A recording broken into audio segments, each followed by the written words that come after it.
सब पढ़ने वाले हैं आज क्लास 10th की केमिस्ट्री, जिसमें से जो हमारा टॉपिक लिया गया है रासायनिक अपक्रिया को कैसे हम संतुलित करते हैं या रासायनिक अपक्रिया को संतुलित करने की क्या आवश्यकता होती है। तो रासायनिक अपक्रिया को संतुलित करने के लिए एक नियम हम पढ़े हैं, द्रव्यमान संरक्षण का नियम, सिद्धांत या नियम बोल सकते हैं। तो द्रव्यमान संरक्षण सिद्धांत के अनुसार ही किसी रासायनिक समीकरण को संतुलित करने की आवश्यकता होती है। ठीक है, और इस सिद्धांत में जो भी किसी भी रासायनिक अपक्रिया में द्रव्यमान का ना ही तो विनाश होता है और ना ही द्रव्यमान का क्या होता है, निर्माण होता है। बस द्रव्यमान की अवस्था में थोड़ी सी क्या हो जाती है, परिवर्तन हो जाती है।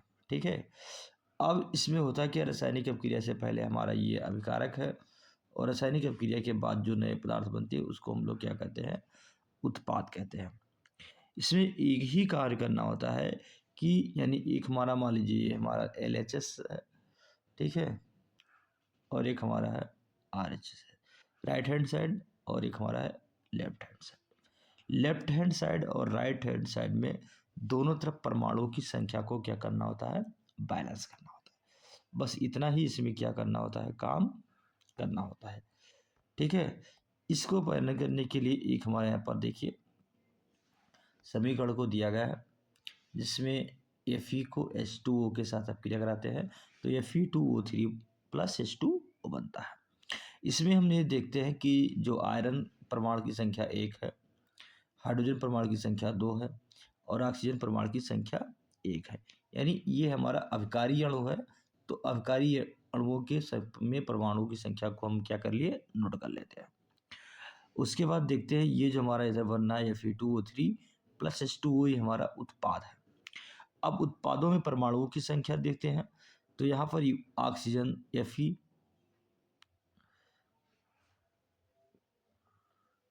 हाइड्रोजन यहाँ पर 2 है, और बैलेंस करने के लिए उसके बाद देखते हैं इसी को हमको क्या करना है, संतुलित करना है। अब सबसे यहाँ पर जो समीकरण लिखा गया है यहाँ पर हमको लिखना है Fe3O4। इस समीकरण हमारा गलत लिखा है, अच्छा प्रिंट हो गया है, यहाँ पर Fe3O4 पढ़ना है। अब यहाँ पर ऑक्सीजन की परमाणु की संख्या 4 है और आयरन के परमाणु की संख्या 3 है, हाइड्रोजन 2 है। अब इसमें देखते हैं दोनों में अंतर कितना है। तो अब परमाणुओं में अंतर देखिए तो यहाँ पर आयरन एक अभिकारक में 1 है, उत्पाद में 3 है, तो इसमें टोटल 2 परमाणु का अंतर है आयरन का। हाइड्रोजन की परमाणु की संख्या दोनों तरफ हमारी बैलेंस है, इसमें कोई दिक्कत नहीं है। ऑक्सीजन उत्पाद में 4 परमाणु है और अभिकारक में 1 परमाणु है, तो इसमें ये 3 परमाणु हैं, इसकी इधर लाश है और इधर 3 की क्या है, वृद्धि है। तो इसी को हमको क्या करना है, संतुलित करना है। अब तीसरे स्टेप में हम क्या करेंगे, तीसरे स्टेप में हम देखते हैं कि सबसे अधिक परमाणु वाले तत्वों को अभिकारक या उत्पादों की साइड में अनुचित संख्या से गुणा करवाते हैं। अब गुणा करवाने की, आयरन यहाँ 3 था तो आयरन को 3 से गुणा करवा ली, हाइड्रोजन को ऑक्सीजन को बैलेंस करना था 4, यहाँ 1 है तो 4 से इधर गुणा करवा दिए, इसको भी 4 से गुणा करवा दिए। उसके बाद हम देखते हैं, ठीक है, तो इसको भी 4 से क्या करवा दिए, गुणा करवा दिए। ठीक है, उसके बाद अब यहाँ हम देखें कि हाइड्रोजन हमारा 4 दूनी 8 हो गया, तो यहाँ हाइड्रोजन को भी 4 से गुणा करवा देते हैं। अब सभी तत्वों में परमाणुओं की संख्या अपक्रिया की दोनों ओर समान हो गई। ठीक है, अब 5वें चरण की जो हम बात करते हैं कि अभिकारकों एवं उत्पादों में भौतिक अवस्थाओं को लिखना, कि कोई भी रासायनिक अपक्रिया को लिखा गया, तो जैसे मान लीजिए ये हम लिखे रासायनिक अपक्रिया में H2 गैस है तो उसको G से लिखेंगे, ऑक्सीजन गैस है तो उसको G से लिखेंगे। ठीक है, यहाँ H2O बनना है हमारा, H2O, तो इसको लिक्विड है तो उसको L से लिखते हैं। ठीक है, तो इसको कैसे लिखेंगे, तो जो हमारा सॉलिड स्टेट होगा उसको S से लिखेंगे, जो द्रव अवस्था में उसका G से लिखेंगे, L से लिखेंगे। ठीक है, जो गैसीय अवस्था में होगा उसे G से लिखते हैं। जलीय विलयन को एक्वस सॉल्यूशन के बारे में लिखते हैं। तो वही समीकरण को Fe आयरन सॉलिड स्टेट में है जल, गैसीय स्टेट में जल वाष्प है।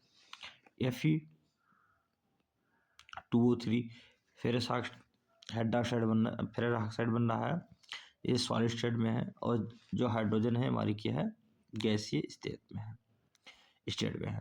कुछ आवश्यक परिस्थितियों में जैसे ताप दाब या उत्प्रेरक आदि को तीर के निशान के ऊपर या नीचे लिखते हैं। इसके लिए जैसे देखते हैं कि हाइबरबिद द्वारा अमोनिया का निर्माण, H2G गैसीय अवस्था में, N2G गैसीय अवस्था में आप क्रिया कराते हैं तो NH3 बनता है अमोनिया गैस। इसमें यमो, मोलिब्डेनम, आयरन Fe और यमो को बोलते हैं। तो ये जो फी का प्रयोग किया गया है, आयरन उत्प्रेरक है, और यमो मोलिब्डेनम जो लिखा गया ये उत्प्रेरक वर्धक का कार्य करता है। तो जो भी आप क्रिया में उत्प्रेरक वर्धक या उत्प्रेरक या ताप दाब को लिखेंगे, इसको तीर के क्या करते हैं, ऊपर लिखते हैं। ठीक है। अब इसके बाद जो हम लोग को पढ़ना है, रासायनिक अपक्रिया के प्रकार के बारे में पढ़ना है। तो रासायनिक अपक्रिया के प्रकार के बारे में हम लोग अगली वीडियो में देखेंगे। धन्यवाद।